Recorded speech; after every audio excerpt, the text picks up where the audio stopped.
تو آج ہم جس موضوع کو گہرائی میں دیکھنے والے ہیں وہ ہے پاکستان میں مذہبی اقلیتوں کے بارے میں قائد اعظم محمد علی جناح کا ویژن۔ جی ہمارے پاس جو مواد ہے وہ ایک بہت ہی دلچسپ کتاب سے لیا گیا ہے، قائد اعظم آف پاکستان، جسے لکھا ہے ظہیر احمد میر نے، اور وہ خود ایک مشہور آئینی وکیل ہیں۔ بالکل۔ تو یہ کتاب قائد اعظم کو صرف ایک سیاسی رہنما کے طور پر نہیں بلکہ ایک ایسے مفکر کے طور پر دیکھتی ہے جنہوں نے قانون، ایمان اور انصاف کو ملا کر ایک ریاست کی بنیاد رکھی۔ اور یہ واقعی ایک اہم موضوع ہے کیونکہ بانیان طام کے نظریات کو آپ دیکھیں، وقت کے ساتھ یا تو بہت سادہ بنا دیا جاتا ہے یا پھر اپنی مرضی کے مطابق ڈھال لیا جاتا ہے۔ صحیح۔ ظہیر احمد میر کی کتاب کا کمال یہی ہے کہ یہ ہمیں براہ راست قائد اعظم کی سوچ تک لے جاتی ہے۔ یہ صرف تاریخ نہیں بلکہ ایک ریاست کے بنیادی نظریے کو سمجھنے کی کوشش ہے۔ چلیں پھر اسی سے شروع کرتے ہیں جہاں سے اکثر یہ بحث شروع ہوتی ہے، 11 اگست 1947 کی وہ مشہور تقریر۔ جی ہم سب نے وہ جملہ سنا ہے کہ آپ آزاد ہیں، اپنے مندروں میں جائیں، اپنی مساجد میں جائیں، لیکن مصنف کا کہنا ہے کہ ہم اکثر اس کی اصل روح کو سمجھ نہیں پاتے۔ اور یہیں پر سب سے دلچسپ بات آتی ہے، مصنف اسے محض ایک سیاسی بیان نہیں سمجھتے۔ اچھا؟ وہ اسے ایک بہت ہی طاقتور اصطلاح سے تعبیر کرتے ہیں، پاکستان کے آئینی ایمان۔ آئینی ایمان؟ جی دیکھیں، ایمان کا لفظ عام طور پر ایک گہرے غیر متزلزل مذہبی عقیدے کے لیے استعمال ہوتا ہے۔ صحیح۔ جب آپ اس لفظ کو آئین کے ساتھ جوڑتے ہیں تو آپ یہ کہہ رہے ہوتے ہیں کہ مذہبی آزادی اور تمام شہریوں کی برابری کا اصول کوئی عام قانون نہیں ہے جسے آسانی سے بدلا جا سکے۔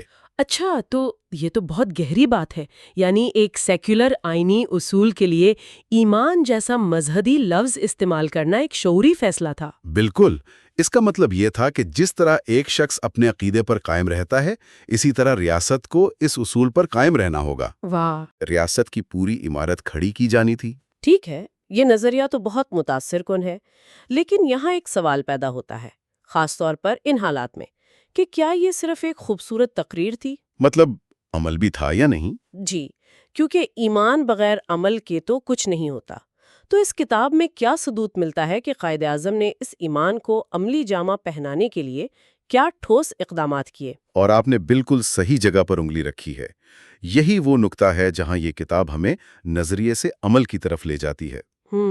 مصنف بتاتے ہیں کہ آزادی کے فوراً بعد جب ہر طرف افراتفری تھی، قائد اعظم نے سب سے پہلے صوبائی حکومتوں کو سخت اور واضح ہدایات جاری کی۔ کس بارے میں؟ کہ اقلیتوں کے جان، مال اور عزت کا تحفظ ریاست کی اولین ذمہ داری ہے۔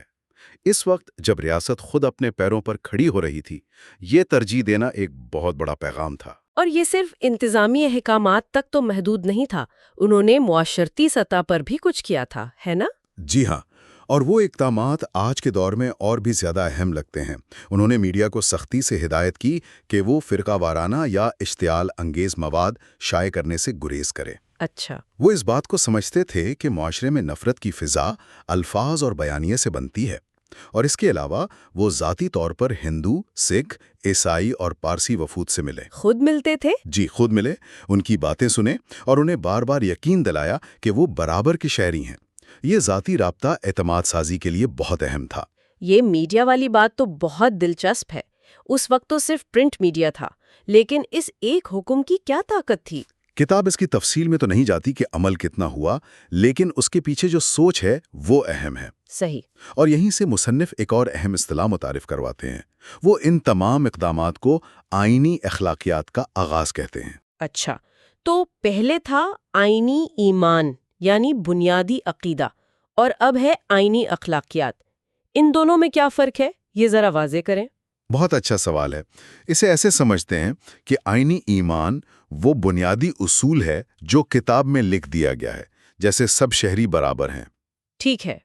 لیکن آئینی اخلاقیات اس اصول کو روزمرہ کی زندگی میں اپنانے کا نام ہے۔ یہ وہ کلچر ہے جہاں سرکاری اہلکار، جج، پولیس اور عام شہری بھی اس اصول کو صرف قانون کا ڈر نہیں بلکہ اپنی اخلاقی ذمہ داری سمجھ کر نبھائیں۔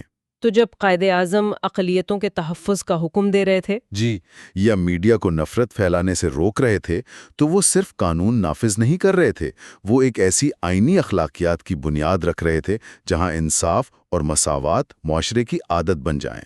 اچھا، تو اگر میں ایسے صحیح سمجھ رہی ہوں تو آئینی ایمان نقشہ ہے اور آئینی اخلاقیات اس نقشے پر چلنے کا طریقہ ہے۔ آپ نے بالکل صحیح خلاصہ کیا ہے، ایک نظریہ ہے اور دوسرا اس کا عملی اظہار۔ یہ ایک مکمل نظام فکر ہے۔ تو اس سب کا حتمی مقصد کیا تھا؟ وہ کیسا معاشرہ بنانا چاہتے تھے؟ اس کا جواب ہمیں قائد اعظم کے ایک اور قول سے ملتا ہے جسے مصنف نے مرکزی اہمیت دی ہے۔ انہوں نے کہا، اقلیتیں پاکستان کے جسم کا حصہ ہیں، انہیں ترقی میں برابر کا شریک ہونا چاہیے۔ جسم کا حصہ، یہ الفاظ کا انتخاب واقعی بہت طاقتور ہے۔ بہت زیادہ۔ وہ یہ بھی کہہ سکتے تھے کہ اقلیتیں ہماری ذمہ داریاں ہیں، لیکن جسم کا حصہ کہنے میں ایک بالکل مختلف پیغام ہے۔ بالکل یہی نکتہ ہے۔ جسم کا کوئی عضو الگ نہیں کیا جا سکتا۔ اگر اسے کاٹ دیا جائے تو پورے جسم کو تکلیف ہوتی ہے اور وہ نامکمل ہو جاتا ہے۔ صحیح۔ یہ تصور اقلیتوں کو محض برداشت کرنے یا تحفظ دینے سے بہت آگے لے جاتا ہے۔ یہ مکمل شمولیت اور مشترکہ ملکیت کا تصور ہے۔ مطلب وہ کوئی باہر سے آیا ہوا گروہ نہیں ہے۔ جی، بلکہ وہ اس قوم کا ایک لازمی اٹوٹ حصہ ہیں۔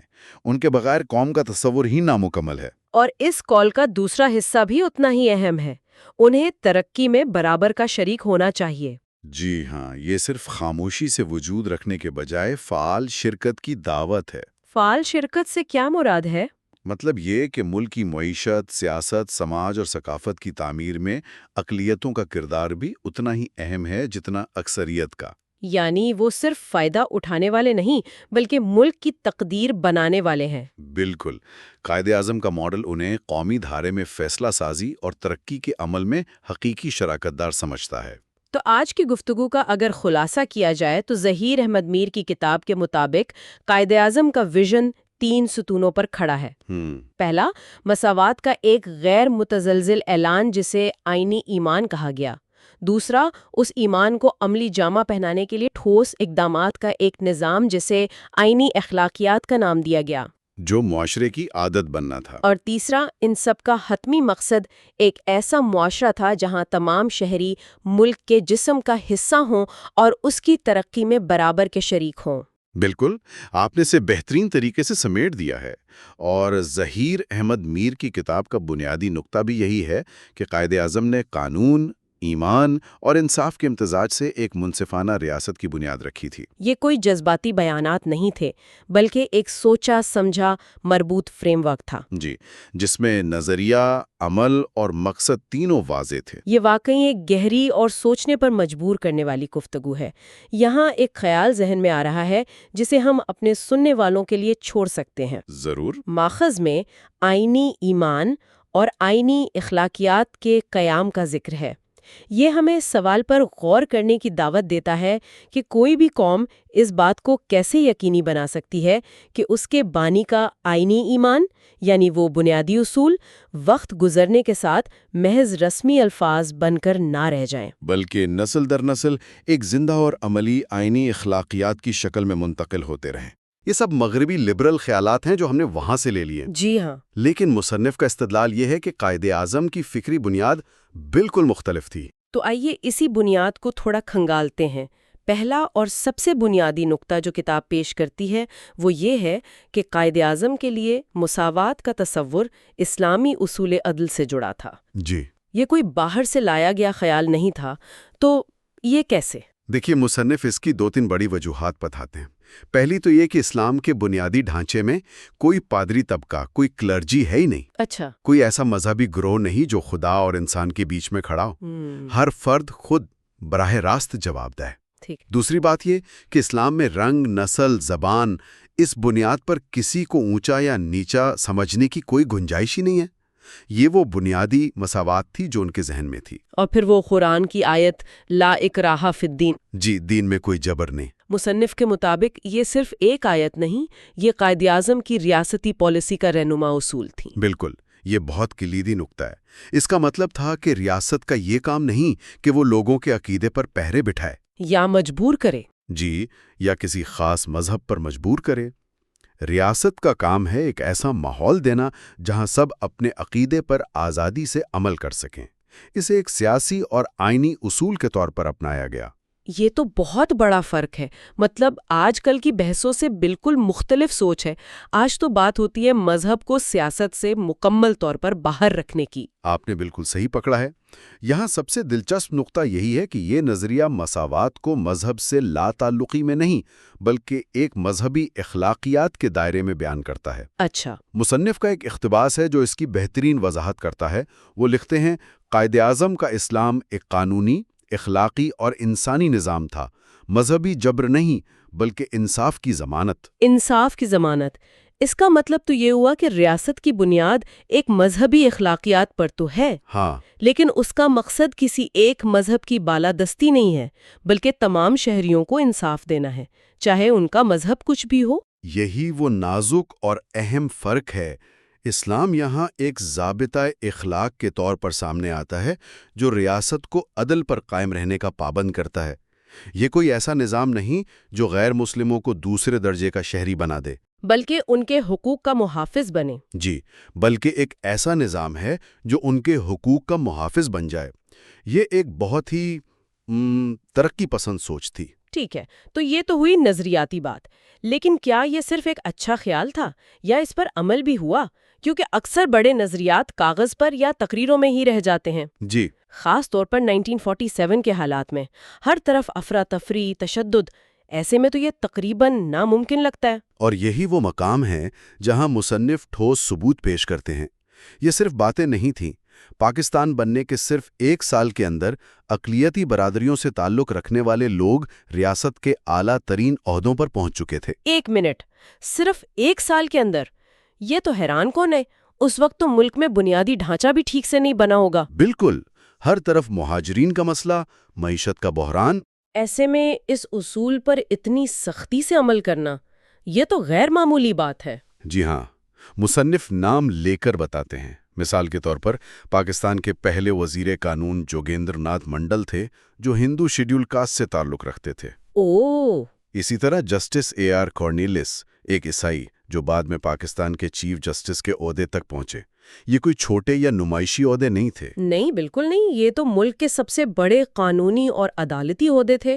مطلب اہلیت اور قابلیت ہی واحد معیار تھا، مذہب یا عقیدہ نہیں۔ یہی پیغام تھا۔ اور صرف یہی نہیں، فوج میں بھی اعلیٰ عہدوں پر غیر مسلم شہری موجود تھے۔ سول سروس جو ریاست کی مشینری چلاتی ہے، اس میں بھی یہی اصول لاگو کیا گیا۔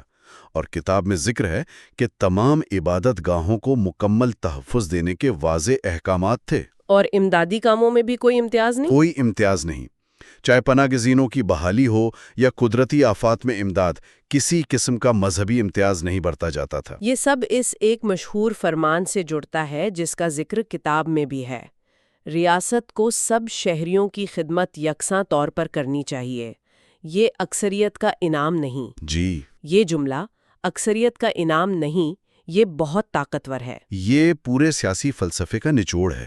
اس کا مطلب ہے کہ جمہوریت میں حکومت اکثریت کی ضرور ہوتی ہے، لیکن ریاست اکثریت کی ملکیت نہیں ہوتی۔ اچھا۔ ریاست ایک امانت ہے جو ہر ایک شہری کی ہے، چاہے وہ اقلیت میں ہو یا اکثریت میں۔ لیکن یہ سننے میں جتنا اچھا لگتا ہے، اس پر عمل کرنا اتنا ہی مشکل ہوگا۔ مطلب جمہوریت میں تو اکثریت کی حکومت ہوتی ہے، ان کی مرضی چلتی ہے، تو پھر ریاست اکثریت کا انعام کیسے نہیں ہے؟ دیکھیں، مصنف کے مطابق قائد اعظم کے نزدیک اس کا حل قانون کی حکمرانی میں تھا۔ اچھا۔ حکومت اکثریت کی ہو سکتی ہے، لیکن حکومت قانون سے بالاتر نہیں ہو سکتی، اور قانون تمام شہریوں کو برابر کے حقوق دیتا ہے۔ ٹھیک ہے۔ اس لیے حکومت کا کام اکثریت کی خواہشات کو اقلیت پر مسلط کرنا نہیں، بلکہ قانون کے دائرے میں رہ کر سب کی خدمت کرنا ہے۔ اسی اصول کو پاکستان کی سول سروس کی اخلاقی بنیاد قرار دیا گیا کہ ایک سرکاری ملازم کی وفاداری کسی گروہ سے نہیں، کسی قبیلے یا مذہب سے نہیں، بلکہ آئین پاکستان اور اس کے تمام شہریوں سے ہے۔ تو یہ ویژن صرف ایک سیاسی نعرہ نہیں تھا، بلکہ اسے ریاست کے اداروں کی بنیاد میں شامل کرنے کی ایک سنجیدہ کوشش تھی۔ لیکن کتاب اس کو صرف تاریخ کے ایک سنہرے باب کے طور پر پیش نہیں کرتی۔ مصنف اسے وراثت اور ذمہ داری کہتے ہیں۔ اس کا کیا مطلب ہے؟ اس کا مطلب یہ ہے کہ یہ کوئی گزرا ہوا زمانہ نہیں تھا جس پر ہم صرف فخر کریں اور پھر اسے بھول جائیں۔